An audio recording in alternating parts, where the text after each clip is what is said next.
திமுக துணை பொதுச் செயலாளர் ராசா செய்தியாளர்களை சந்தித்து வருகிறார். அந்த காட்சிகளை பார்க்கலாம். அகில இந்தியாவுடைய வளர்ச்சியே வெறும் 8.5%. ஆனா இங்க 12% நெருங்கிட்டு இருக்கு. இங்க அமைதியா இருக்கிற தமிழ்நாட்டில் வளர்ச்சியை நோக்கி நகர்ந்து கொண்டிருக்கிற தமிழ்நாட்டில் ஒரு புரட்சி வர வேண்டும் என்று இந்தியாவினுடைய இறையாண்மைக்கு ஒருமைப்பாட்டுக்கு எதிராக sovereignty and India, sovereignty and integrity and இந்தியான்னு சொல்றாங்க கான்ஸ்டிடியூஷன்ல, அதற்கு எதிரான ஒரு கருத்தை பதிவிட்டு அதுக்கு விமர்சனம் வந்த உடனே எடுக்கிறார். நான் தமிழ்நாட்டு மக்களுக்கு நன்றி சொல்ல வேண்டும்.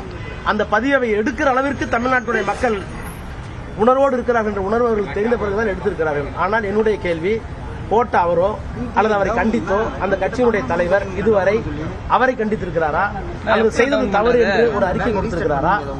எனவே எந்த விதமான அரசியல் புரிதலும் இல்லாமல் தான் தோன்றித்தனமாக சிறுபிள்ளைத்தனமாக இப்படி நடந்து கொள்வது தமிழ்நாட்டு மக்களுக்கும் தமிழ்நாட்டு அரசியலுக்கும் நல்லதா என்பதை நான் தனிப்பட்ட முறையில் உங்களிடத்தில் கேட்க விரும்புகிறேன்.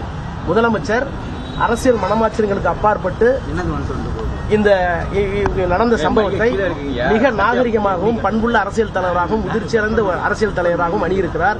அரசாங்கத்தின் சார்பில் அணியிருக்கிறார், திராவிட முன்னேற்ற கழகத்தின் சார்பில் அணியிருக்கிறார். எங்களுடைய அமைச்சர்கள், எங்களுடைய மாவட்ட கழக செயலாளர்கள், சட்டமன்ற நாடாளுமன்ற உறுப்பினர்கள் இன்னமும் களத்தில் இருக்கிறார்கள். இதைவிட ஒரு இயக்கமோ ஒரு தலைவனோ இப்படிப்பட்ட ஒரு நிகழ்விலே எதிர்கொள்ள இயலாத அளவுக்கு ஒரு தனிப்பெரும் தலைவராக இருக்கிறார். ஆனால் எனக்கு ஏற்பட்ட அந்த 2 கேள்விகள், ஏன் இங்கே வந்து ஒளிந்து கொண்டிருக்கிறீர்கள்? ஏன் மக்களிடம் இதுவரை நீங்கள் செல்லவில்லை?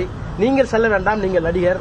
ஆனால் உங்கள் சார்பில் இருந்த தலகர்த்தர்கள், அந்த மாவட்டத்து தலகர்த்தர்கள், பக்கத்து மாவட்ட தலகர்த்தர்கள், மாநில பொறுப்பாளர்கள் இதுவரை ஏன் செல்ல தயங்குகிறீர்கள்? அது நீங்கள் உங்களுடைய குற்ற உணர்ச்சியை காட்டுகிறது தானே பொருள். இன்னொன்று, இப்படிப்பட்ட பதிவுகளை எல்லாம் போடுகிற ஒருவரை கண்டிக்காமல் கட்சியை விட்டு நிற்காமல் இன்னமும் உங்களோடு வைத்துக் கொண்டிருக்கிறீர்களே, இது இந்திய அரசியலுக்கு தமிழ்நாட்டு அரசியலுக்கு நல்லதா என்பதை கேட்க விரும்புகிறேன். அவ்வளவுதான்.